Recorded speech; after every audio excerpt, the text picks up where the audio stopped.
Okay, Boker Tov, Shavua Tov. As I think we have mentioned, sometimes we are saying Boker Tov and Shavua Tov as a description. Sometimes we say it as a prayer. And unfortunately, this morning and week are of the second type. We had some not good news in the last, all of the last 24 hours.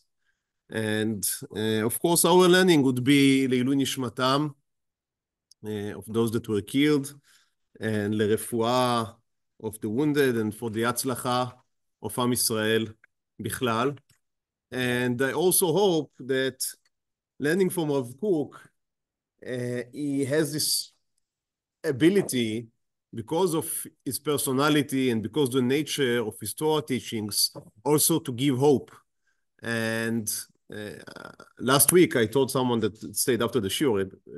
I apologize, I don't remember who it was.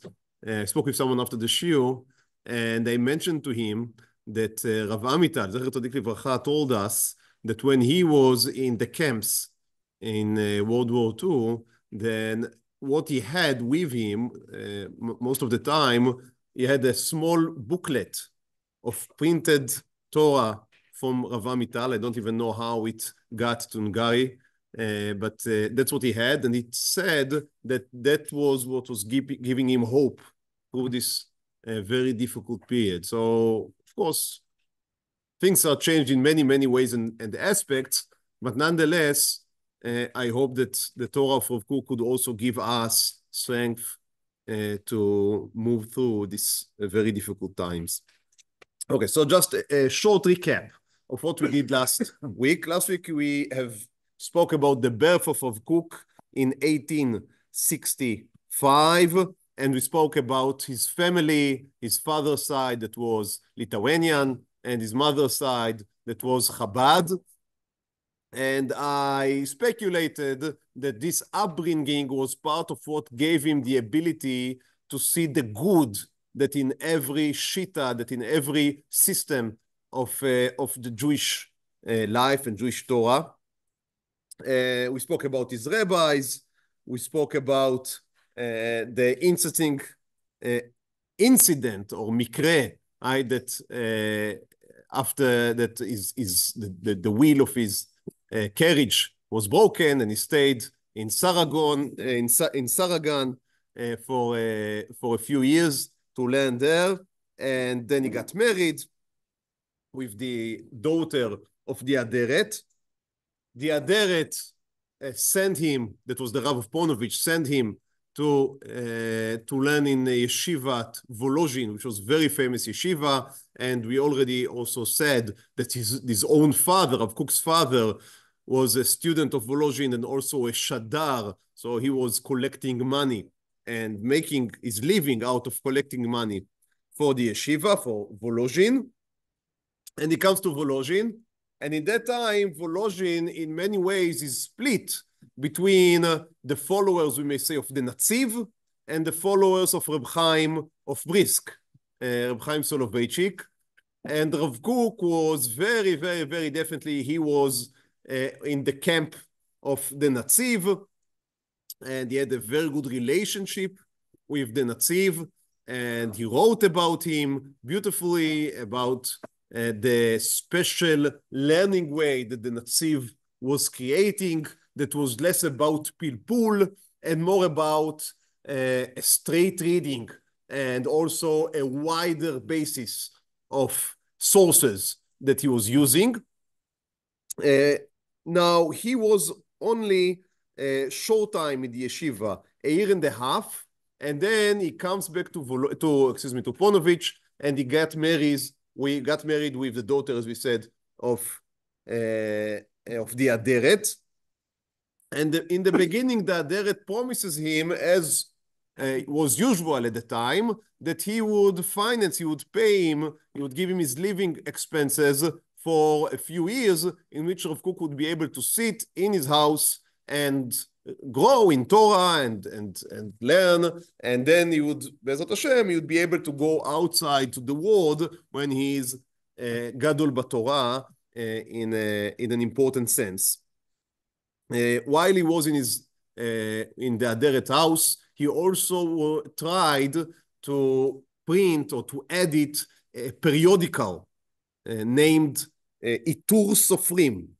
And in it's in a very young, it's still in a very young age, but you're already beginning to see some of the flowers, we may say, that later would become the fruits of the mature Rav Kook. So in the Itur Sofrim, what he was trying to do was to collect ideas of Torah from different types of rabbis, and even going beyond rabbis, also to authors, to writers, people within what we would call today the Orthodox camp.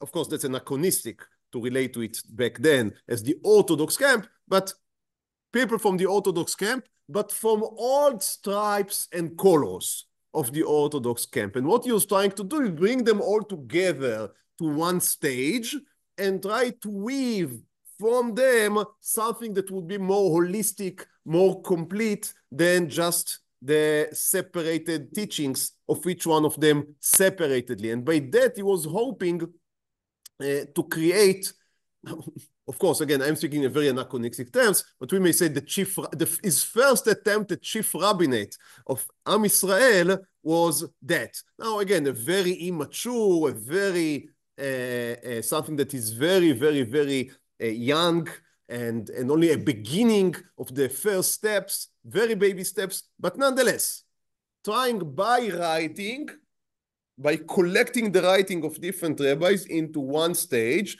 and letting them being able to comment on each other, he was hoping to create something that would represent a more, as I say, holistic representation of the different Jewish thoughts, and also let them play one with the other to create something that is new. However, he was only able to print 2 volumes of that, and then the personal tragedy that struck him basically stopped this project and prevented him from continuing. What did happen? So in the beginning, the Aderet himself, maybe some of you do remember the shiur that we had about him, he had a very difficult life, and the community did not pay him what they promised to pay. And the result was that the Aderet was becoming extremely poor. He was not able to support his own family. He had several of his children died, including at least one daughter that he was sure that died because he was not able to provide her with the needs. And he basically blamed the community for not giving him what he was promised that he would be given. Also, as a result, he was not really able to provide for Rav Kook and for his own daughter as he promised him. And so he himself went he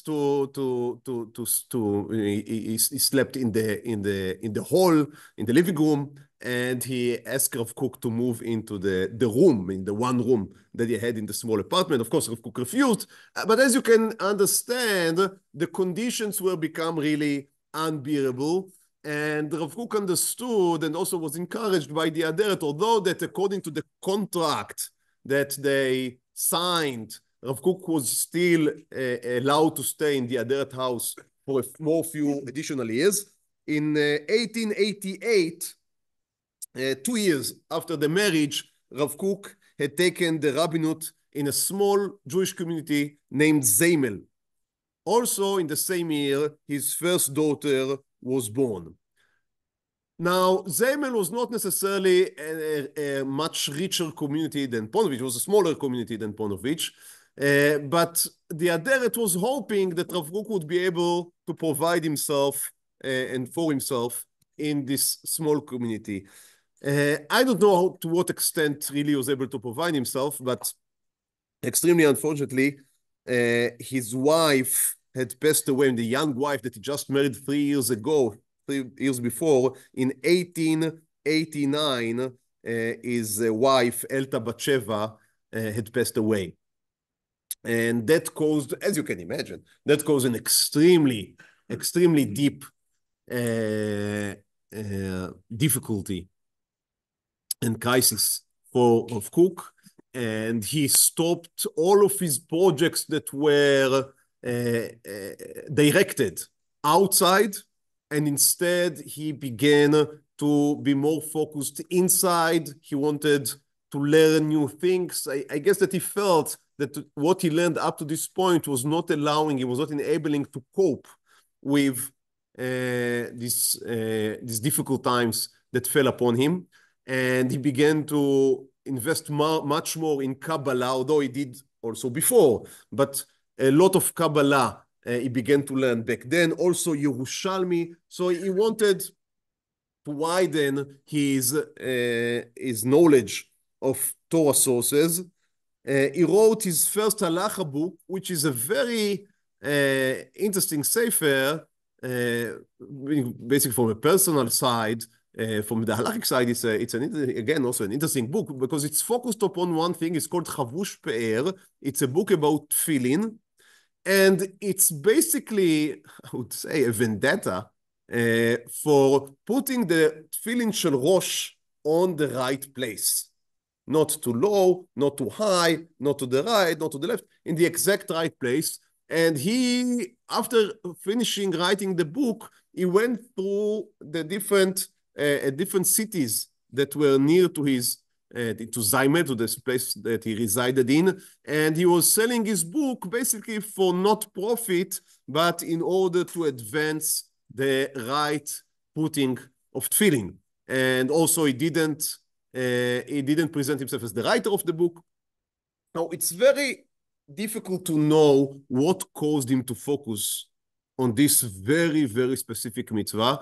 No one really knows, at least from what I read. I didn't see anyone that says anything that sounds even beginning to be convincing. We have to understand, we're speaking about a person that throughout most of his life, he was speaking about the most lofty things and universal things, and suddenly focusing upon this very, very specific detail, even if it's a very important, it is, tefillin is an important mitzvah, and the detail about where to put the tefillin shel Rosh is, it's important, but it sounds strange. Knowing the personality of this man, it is strange to focus upon this very small detail.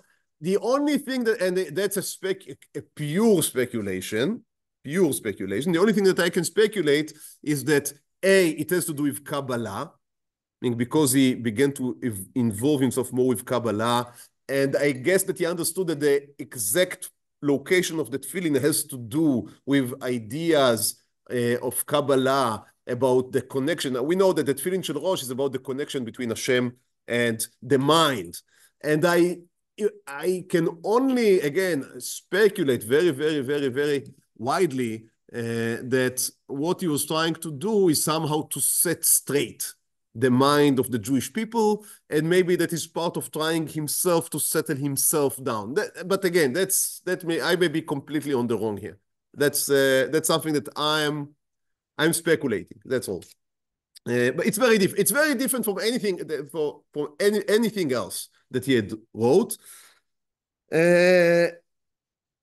Then, after finishing that, he began to write another sefer that is of much more resemblance to the other things that he did throughout his life, and that is a sefer named Ein Ayah.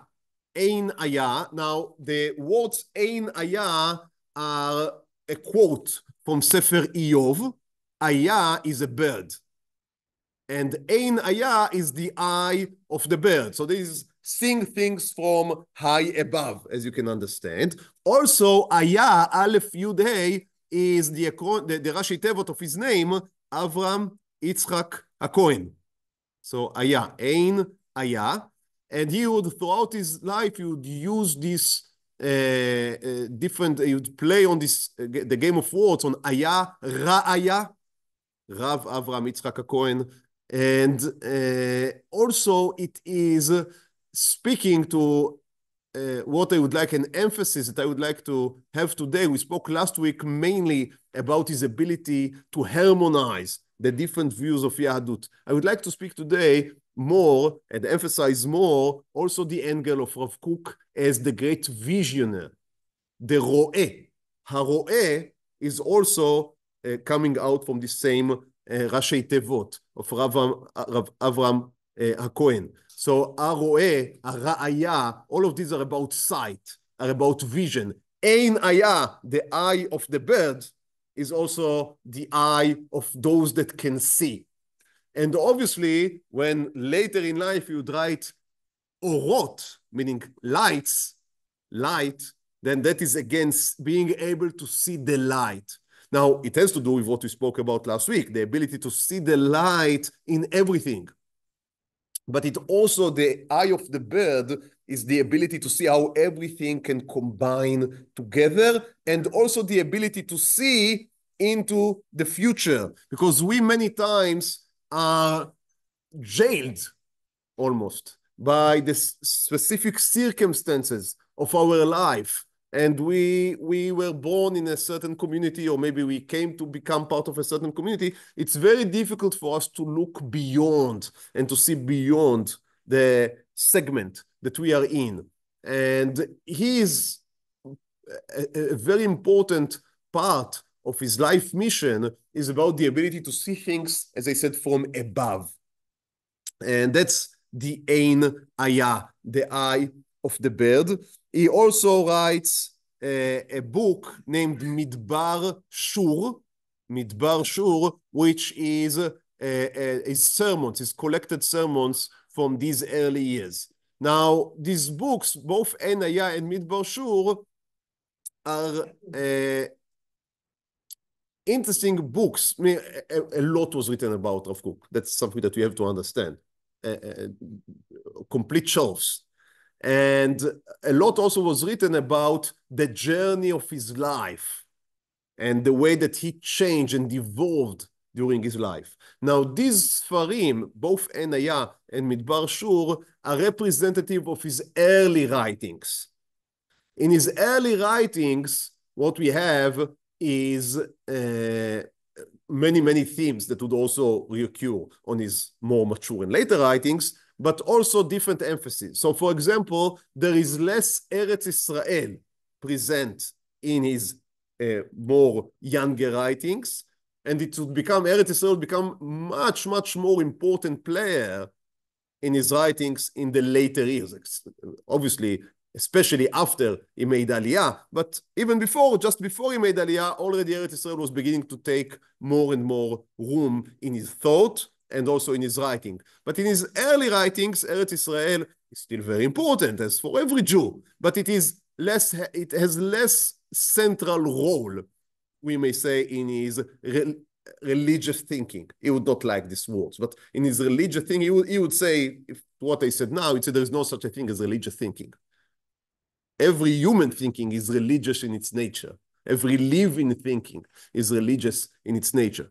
But however, for us, speaking in more meaning in I don't know, in more understandable terms, then in his religious thinking, Eretz Israel would take a more important role, central role, as he would progress in the evolvement of his ideas.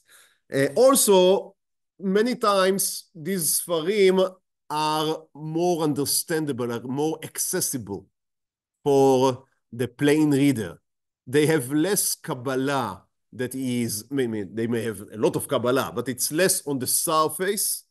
If it is there, it is more hidden, and it's written in a more rational way, more explained way, which makes it easier maybe for many of us to read them. Midbar Shur is a little more difficult because it's a drush. It's a book of drush. But ein haya, it's a very good introduction to the thought of Rav Kook. Unfortunately, to my understanding, there is no English full translation of ein haya. There are experts that were translated here and there, but nothing that is not a systematical translation, which is somewhat surprising because of the centrality of Rav Kook. On the other hand, his material is difficult, and translating is always difficult. And so translating difficult material is adding a difficult on difficulty, and that's why maybe no one yet took it upon himself. Also, it's 4 volumes. It's not something that that is short and sweet, something that is longer. However, if someone does want to have a good introduction to the thought of Rav Kook, then א-להי is a very good place to begin from.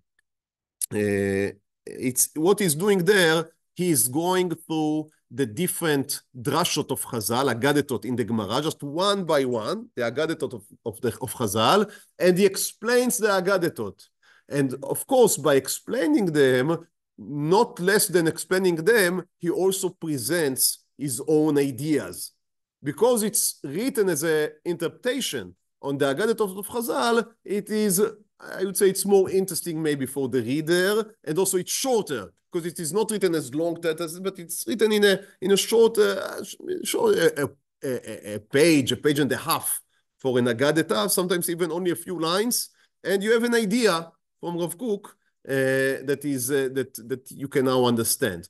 If we would have time, before we finish the shiur today, I would like to learn with you some of the introduction to א-להי, which is it's a book in itself. I mean, it has an important essay, a very important essay by itself. I prepared something for מדבר, but I'm skipping it for now. In 1890, he remarries, so that is 4 years after, a year after the death of his first wife, and he is marrying the niece of his first, it's a niece or a nephew? Is she the niece? It's a woman, it's a niece. It's the Achyanit, right? So he's married, now he was married to the daughter of the Aderet. The Aderet had a twin brother named Tzvi Yuda. And this Tzvi Yuda had a daughter also. So the Aderet matched Rav Kook with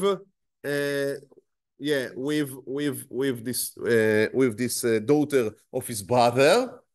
So she was the niece. That's the cousin. So it was the cousin of his first wife. She was the cousin of his first wife, and he marries her. And a year later, they would have their only child, which would be Tzvi Yuda, after the name of his new wife father. Yeah, so that's the name Tzvi Yuda. That's how it came to be. In 1895, after 7 years in Zaimel, is moving to Boysk.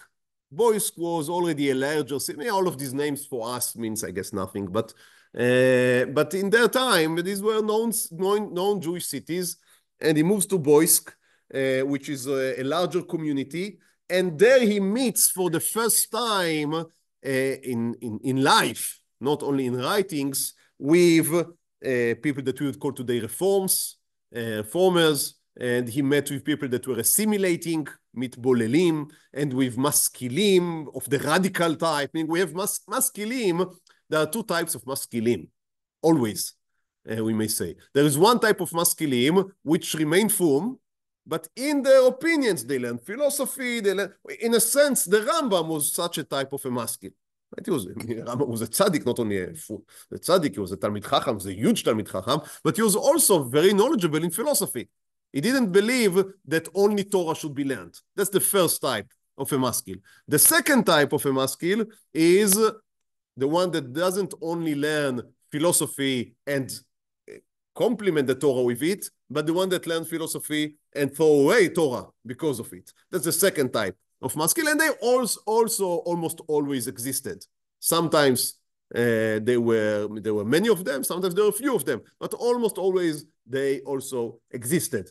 And Rav Kook meets in Boysk also this type of seculars, of משכילים, and obviously he is again trying to see the good in every movement. Now it doesn't mean, and I also emphasized it last week, it's very important to understand. It doesn't mean that he thinks that there is no truth or that everyone has his own truth.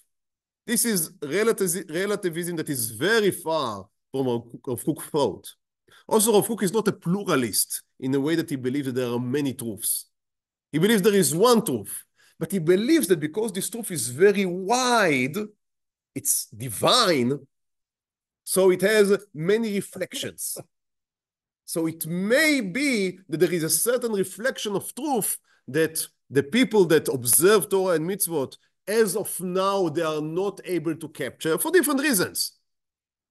And because this reflection of truth now is going through the world and is looking for someone that would exercise it, someone to present it into this world, and it would catch on whoever is open to it.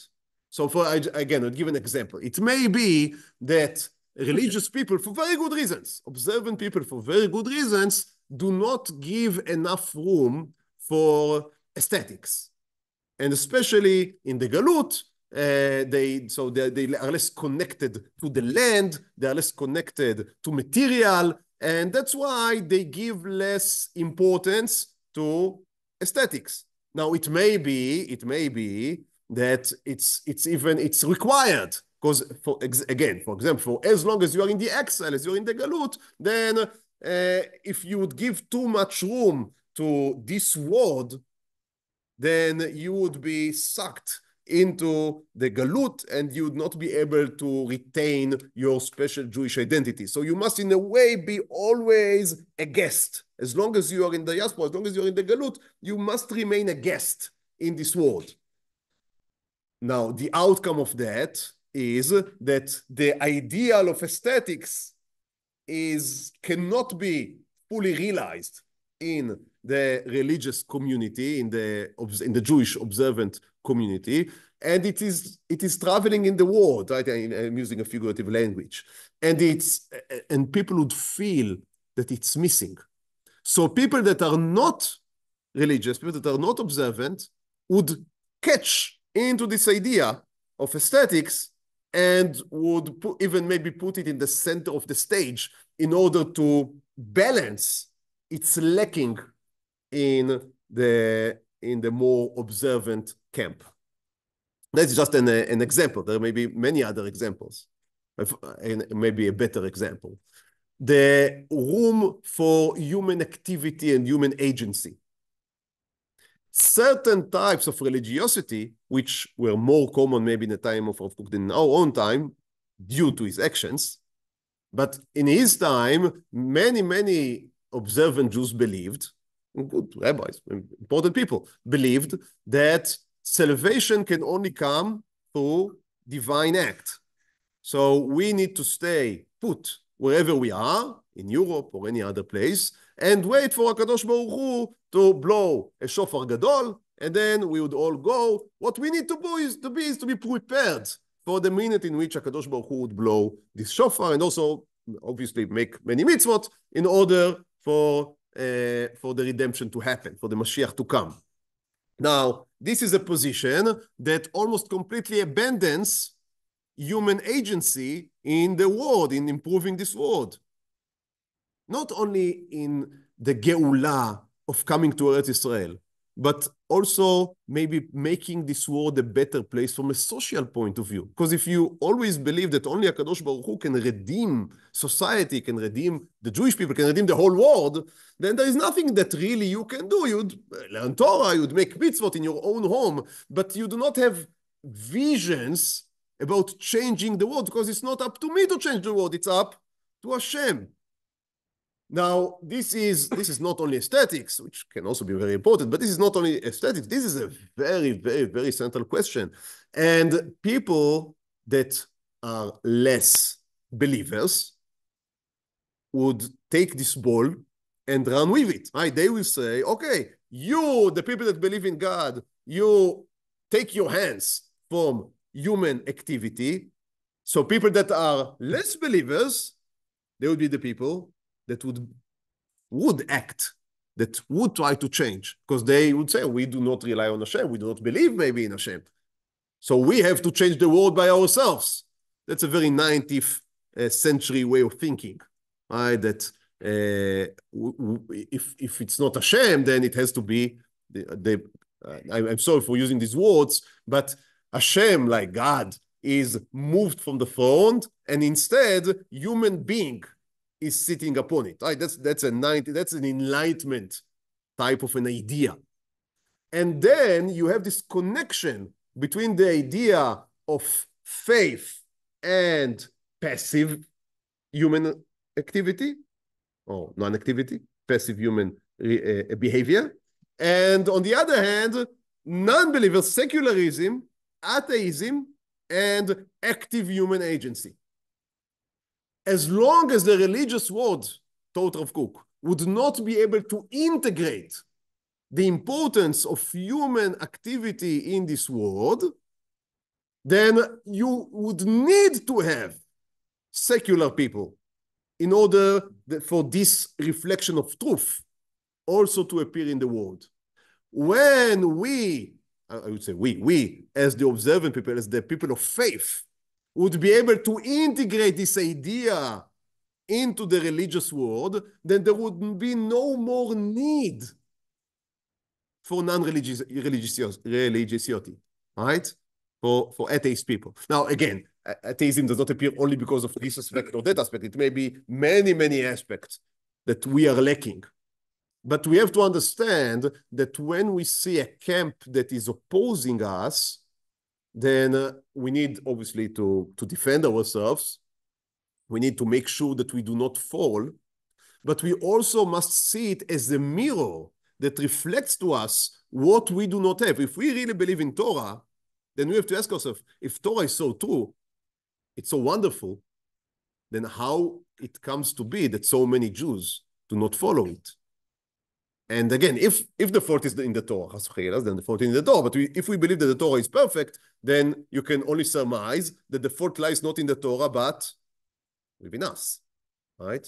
So in order, if you want to change the way that the Jews are behaving to Torah, are relating to Torah, you need to change the way that you yourself behave. Do not blame the people that go off the derech. Blame the people that show the derech. That's what he says. And that's obviously very, very important to this day. Now, some of his ideas did take hold. I don't think that today people see a passivity as connected to observance. Not at all. Not at all. But we have to see it clearly that 150 years ago, it was strongly connected. There is a reason why the state was founded mostly by non-religious people. That there is, and it's and to this to end, yeah, exactly. No, that's right. That's but at least in our we say in our small neighborhood, then clearly it is not that way. But again, this is a question. What he was trying to do is to see the good in everyone, in any other movement, and learn from them that what they have, because if there wouldn't have been a seed of truth, then no movement would be able to stand for so long. Something maybe small, maybe twisted, maybe out of proportion, but some truth must be there in order for it to become a mass movement of people for a long time. So obviously, if some Meshuggah says something, then it doesn't mean that there is something true in it or that we have to learn from. But if it's something that is large, if it's something that many people believe in, if it is causing them to move, then you need to look very, very carefully what is the reflection of truth that was caught by these people, and is there a way in which we can integrate that into or find it in the Torah. So that's basically what he was trying to do in Boysk, and he again re-tried to produce, to edit a newspaper, a periodical. He called it Shalom La'am, peace for the people. But also Shalom in Hebrew means shleimut. It's come from two words. Shalom in English, it's just translated to peace. But as in many other words, there is always difficulty when you translate. You lose many of the contexts and many of the intuitions that are carried with the original language. And in Hebrew, which is a language in almost all the words are interconnected, it's a very rich language because it's very old. And also someone like Rav Kook would say it's divine. So it's obviously when you translate it, you lose many of these connections and interconnections. So shalom la'am means shalom in the meaning of peace to the people, but it also means perfect, shleimut, wholeness to the people. And what he tried to do there is again to have these different movements of the Jewish people join together. Now it failed. Unfortunately, it failed. He was not able to print even one copy of this, I don't know if newspaper is the right word, a periodical. But if you look at source Zayin and see his introduction. So that's the introduction that was never printed. It was just found in his manuscripts. ועתה אחינו בשרנו קהל הדת ישורון. סוף זין. ועתה אחינו בשרנו קהל הדת ישורון. הגוי לכל מפלגותיו וכיתותיו, לכל חבורותיו ואגודותיו. So I'm writing to all our brothers, the community of Hashem, the whole nation, to all of its parties, to all of its כיתותיו, to all of its parts, לכל חבורותיו, all of the חבורה, right? All of the societies, אגודותיו, all of the companies, צדיקיו ויראיו, the rightfulness, the fearfulness, חכמיו ומשכיליו, those that are wise, those that are משכילים, no, משכילים, as I said, it's a word that can mean many things.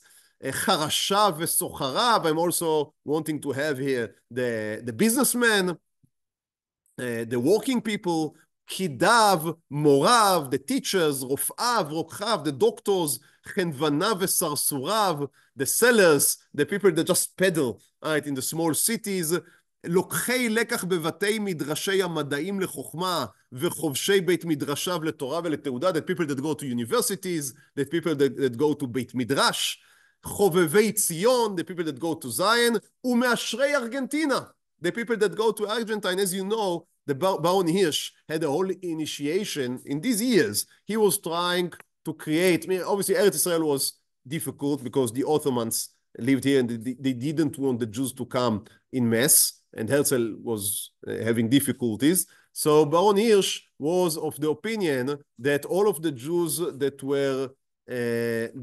were persecuted in Eastern Europe need to go to South America, to Argentine, to Argentina, and there to create Jewish colonies. Now, I don't know the exact numbers. There were 20, 30,000, maybe more Jews that went to South America. I think that we even have here in our shul a person or two that are coming offsprings of these families. It's a very interesting story in the life of the Jews. However, for us, you can see that Rav Kook is trying to include, to have a very big tent, right? To include everyone. It doesn't say the secular and the observant. I think he didn't want to write that explicitly. But after you write all of these, then it seems to include everyone. שוקדי מלאכה ותומכי תורה, אל מחשבות לבבותיכם הטהורות כולכם יחד. הננו מכינים את החוברות האלו המבשרות שלום לעם. So to the thoughts of all of your hearts together, we are preparing these booklets that are מבשרות שלום לעם, that are calling for the peace of the people and also for the שלמות of the people. כולנו בני אב אחד אנחנו, we are all the children of the same father.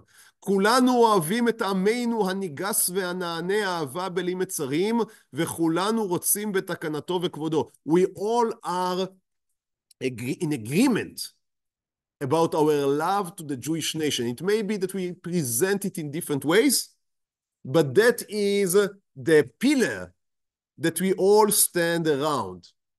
Now, obviously, there would be something here that many people, many other rabbis would be immediately find very troubling. What is the central pillar that we need to be around? Is it Torah and mitzvah, or is it nationality? You can see here immediately that Rav Kook says, he doesn't say it again out explicitly, but he says, what is the common dominator? That's the right word? Dominator, right? That's okay. Dina, the מחנה משותף. That we are trying to include everyone under the same banner. It doesn't say Torah because obviously he's trying here to approach people that may be far removed from Torah. But he says we can all agree that we love the Jewish nation. If you do not agree to that, then obviously there is, I mean, that's, what can we say? What can you say? We have, unfortunately, to this day, we have Jews that are completely either in denial, or if unfortunately some of them even became what we may say, auto-anti-Semitic, and then it's very difficult to communicate with them because there is no common ground, there is no base to stand upon. But Rav Kook says here, even if you do not, and again, he doesn't say it explicitly, but it is clear. Even if you do not observe Torah or mitzvot right now, even if you may be far from Torah or mitzvot, if you love the Jewish people and you are willing to work for it, we are brothers and we need to hold hands together, to be united. כולנו חפצים להחיות את רוחו הקברי. We all want to revive the great Jewish spirit. אשר עמד ויעמוד לנס גויים ולמופת לגויים ולממלכות. We want it to be a banner, to be a flag to other nations. אין כל אחד ממנו, the eye of each one of us, חודרת אל חלק רשום ומיוחד של שכלולו וצביונו. A very important sentence. It says, each one, the eye of each one of us can see a certain aspect of, the complexity and of the nature of Am Yisrael. That is going back to what we said earlier about the truth being as a diamond with many reflections going to different sides. And it's not necessarily possible for one human being to be able to see it all. When we try to explain it to younger children, we ask them to imagine a few ants going to see an elephant and each one of them describing what did he see. And then the ant queen is getting these different messages. All right, so what is this thing that has a trunk and has very large feet and is making large noise, right? Big noise. So it seems that they contradict each other, but obviously when we as human beings, we can easily see that they describe the same phenomena just from different angles. It's much more difficult for us now to uplift ourselves to the ein ayah, right, to this eye of the bird, and say the same things about the different Jewish movements, that they may describe all of them true things. Now, it doesn't mean that it makes no difference if you are secular or if you are, or you are observing Torah. Chas v'chalila. Rav Kook is very far from saying that. What he says is that even the atheists, as long as they look at the Jewish nation, if they look outside, then we've lost them. But as long as they look to the Jewish nation, they may see something, one thing, maybe more, that we still do not see. Maybe for good reasons. But as long as we cannot see it, as long as we cannot represent it, as long as we cannot express it, someone would need to. And they would be the ones. על כל אחד מאיתנו לדעת, כי הבקיעים בעמנו רבו עד אין מספר. He says, unfortunately, we need to know that the fissures in our nations are immeasurable. You cannot count them.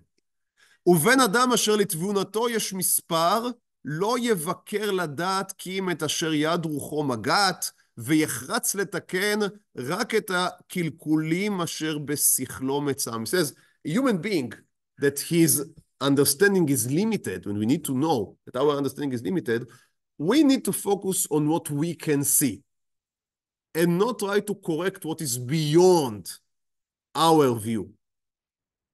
אבל כאשר לדאבון לבבינו המציאות גדול מן השכל, והבקיעים רבו ממלוא עין הרואה, again, עין הרואה, the eye of the visioner. By the way, cook in Yiddish, it's an eye. נכון, קיק, כן. נכון. That's right, to look.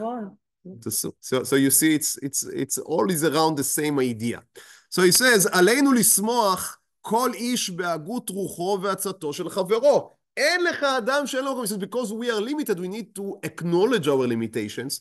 It is so important that we can hear from someone else. There is no man, he says, that has no room in this world. If God created someone, it means that he has a value and he has what to contribute. It doesn't mean that everything he says is right or correct. And he may do and say many things that are very wrong. But there is something there. There is some point of truth.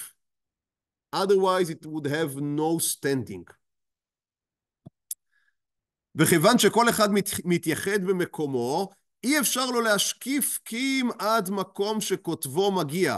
וחוץ לאותו המקום שתחומי הכותבים מובלעים זה תוך זה, אין לדעת כי אם על ידי שישתמש כל אחד להועיל בכוח ראייתו של חברו עומד רחוק ממקומו, ויאמר שלום שלום ורחוק ולקרוב. He says, I can only see to where my eye reaches. If I want to see more, to have a greater vision, I must learn, read, hear, listen to what someone else has to say. It's so simple, but so complicated. Just look at the internet, right? At how people react to each other. They are not going there to listen and to hear and to read, but to express what they think, and sometimes even to completely overstep anyone that has different opinions. It is very difficult, especially in matters that we consider as important, matters of life and death, matters of spirituality, matters of Hashem work in this world. It's very difficult to listen to something that I know that is wrong. And Rav Kook does not say that it is not wrong. What he says is, okay, it's wrong, but maybe there is a point of truth there that you can and maybe must adapt. And by the way, if you'd adapt it, then the other camp would have no problem now with integrating with you. Because the reason for their existence is what they have and you do not. You must admit that that's the first step of tshuva, to admit your shortcomings, and then if you'd be able to repair and correct them, because we have this great faith in Torah, then we know that if you would be able to represent Torah in its entirety, then people would flock. I have no question about it, no doubt. The fault is not with Torah, the fault is with us. Yes, that's the truth.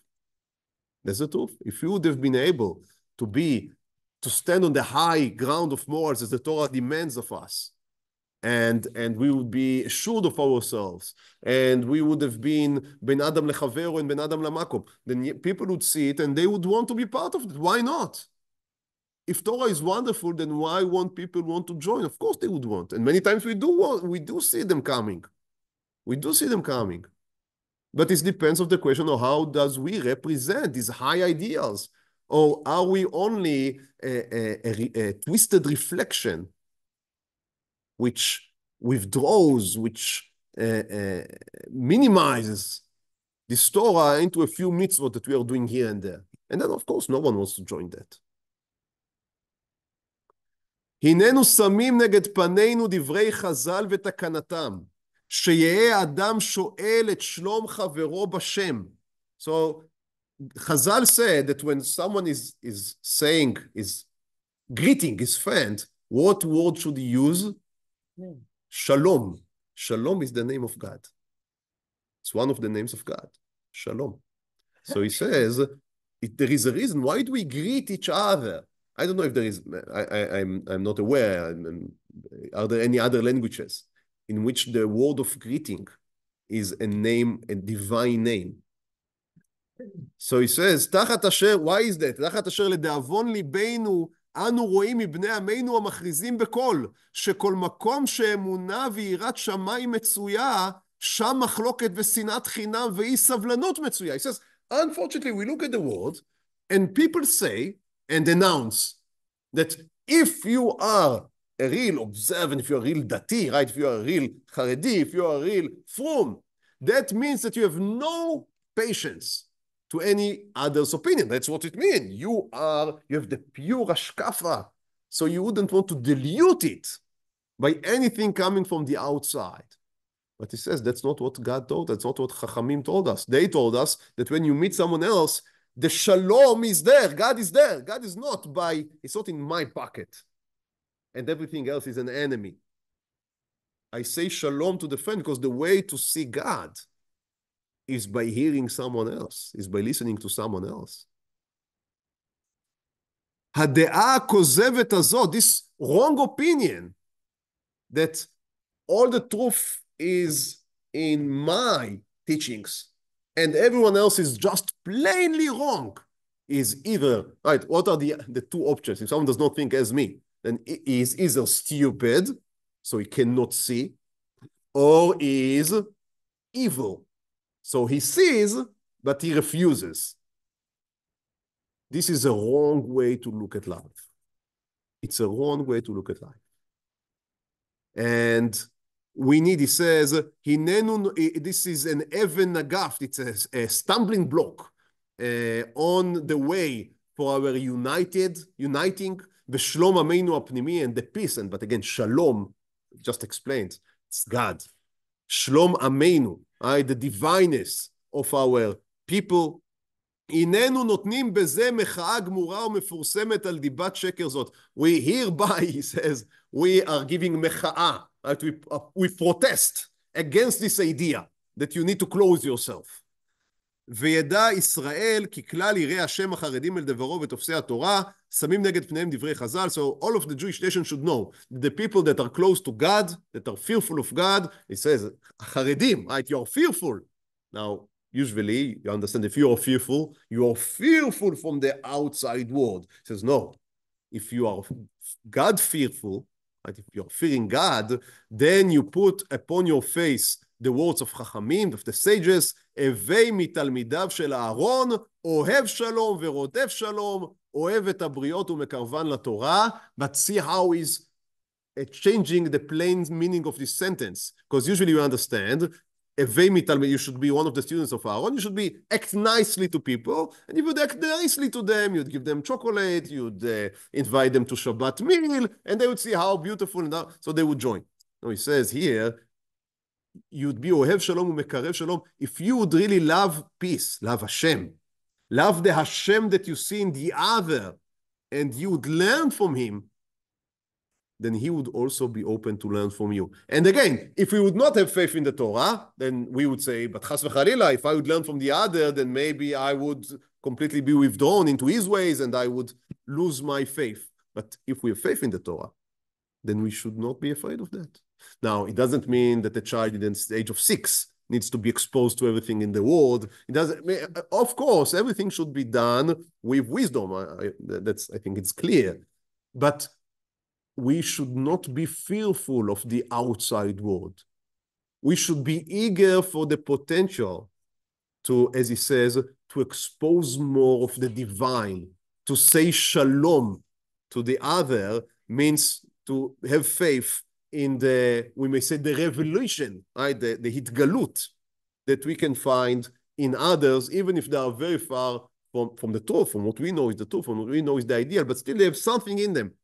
And this something can be exposed, can be learned from, and can be adapted to the Torah and to its way, as long as it's, of course, the truth. Okay, it's already 10. So in the next 5 minutes, I would say very, very shortly, 2 ideas which I think are very important, and then next week you will already begin to speak, Be'ezrat Hashem, about his aliyah to Eretz Israel. In the last years in Boysk, he is writing a few very interesting and important things.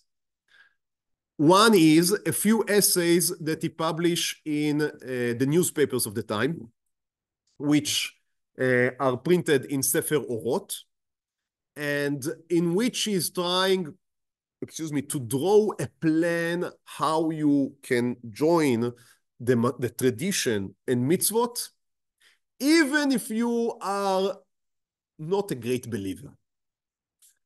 And he's coming to that from different angles. So what he's trying to do is, again, to make the Jewish religion into something that is, in a sense, is national. So he can speak about mitzvot as traditions. So even if, let's say, that you are not dati, meaning in the sense of you do not believe that the mitzvot are from Hashem, but nonetheless, that is the tradition of your forefathers. So you should make Brit Milah, you should do Pesach, you should do etc., etc., etc. More interesting to me is that he is trying to show the light of the mitzvot, which is traditionally is seen as the reasons to the mitzvot, right? So you are trying to say, you know, there are reasons to the mitzvot. It's worth your while, right, to perform them. Now, there are different ways to approach reasons to mitzvot, ta'amei mitzvot, during the Jewish history. There is the Rambam, there is the Ramban approach, there are different approaches, Rav Hirsch approach. Rav Kook had a very, very specific approach, very interesting one. He said the mitzvot, if you try to understand mitzvot, Rambam said, look at the past. In what context were they given? Kook says, no, that's interesting, but it's not the main point. The past is archaeology. Our faith is not archaeology.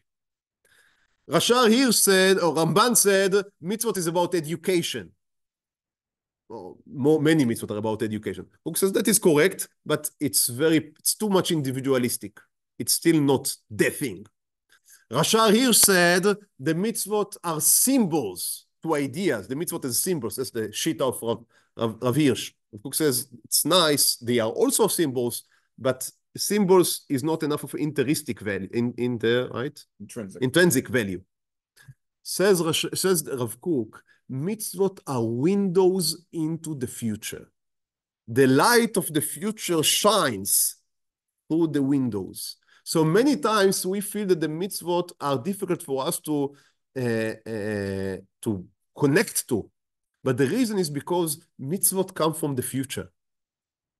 And connecting to mitzvot, performing the mitzvot, are bringing the future unto us. And he is trying to explain different mitzvot according to this reasoning. One very famous example is all the mitzvot connected to eating. So dietary laws. So again, we are short in time. But for example, the issue to eat meat and milk. So the Rambam is giving famously two explanations. One is a health. He says maybe it's not healthy. The other is because the ancient idol worshippers were using meat and milk in their ceremonies. Okay, that's one. Ramban speaks about not mixing milk and meat, and he speaks about that being close to shatnez. It's something that the world was not created in that way. And Rashar uses his own explanation. Rav Kook says, if we look at the world, everything, as we said in the world, has its place. Even animals have their place. In an ideal world, for example, the world before the Mabul, animals would not be eaten. And in some future ideal world, animals would not be eaten. However, trying to implement that in our world as it is now would be a mistake. Why? And again, I'm shorting here I'm saying in a very, very bare bones mode. But he's saying that trying to implement tzimchonut, right, not eating animals, in our world, vegetarianism, would erase the boundary between the animals and human beings. And for human sake, we must keep this boundary. As long as we eat animals, we understand that we need to be better. But that is like a stick you are helped by in your walk. When you're strong enough, you do not need this stick anymore. Now, he doesn't speak about individuals, speak about human society. He says human society that would completely erase the boundary between human beings and animals and would give animal rights as human rights would find animals would not begin to act as human, but human may begin to act as animals. And of course, after his death, we know that in Germany, then animal rights became very, very strong, while human rights. So it's very interesting the way that he represents it. So again, the law against eating meat with milk is a reminder that really eating milk and eating meat, even using the animal for milk, is wrong. However, we must use it as for now. But a window into the light of the future is not eating milk and meat. And he is explaining it much more to many more dietary laws. Again, we do not have here the ability to go into that. So that's very interesting. And by that, again, he is hoping to connect everyone with the mitzvot.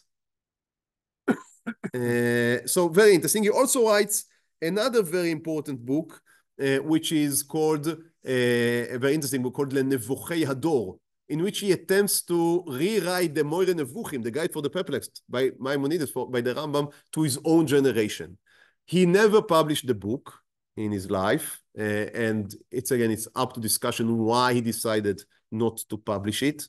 It was published just about 20 years ago, and with opposition from the people that see themselves as the I don't know, the official, I guess, Rav Kook continuation. They said that there is a reason why he didn't publish it, and his son didn't publish it, so obviously that is not for publication. However, it was published, and it's even so in Sephaya that they have English translation. I don't know to what extent, but at least the introduction, the first chapters are being translated just for free. You can go and look for it. And it's amazing he is trying to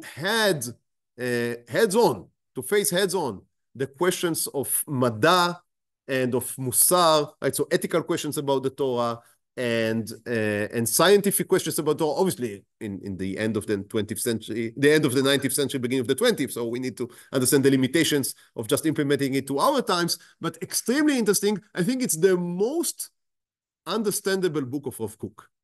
It's very interesting, but it was never published. Very clear Hebrew, also very clear English. The ideas are very clear. One of the speculations why he didn't publish it is because it's too rationalistic. He really took the Maimonides version and it delved into it, so it's a very rational sefer, and it's very different from other Sfarim of his in which the mysticism and the more internal ideas are more to the surface. So we end with that at the time of Rav Kook in Europe, in exile. Be'ez Hashem, next week we'll speak about his א-להי and his Zionistic approach. Thank you, and may we have Shavua Tov.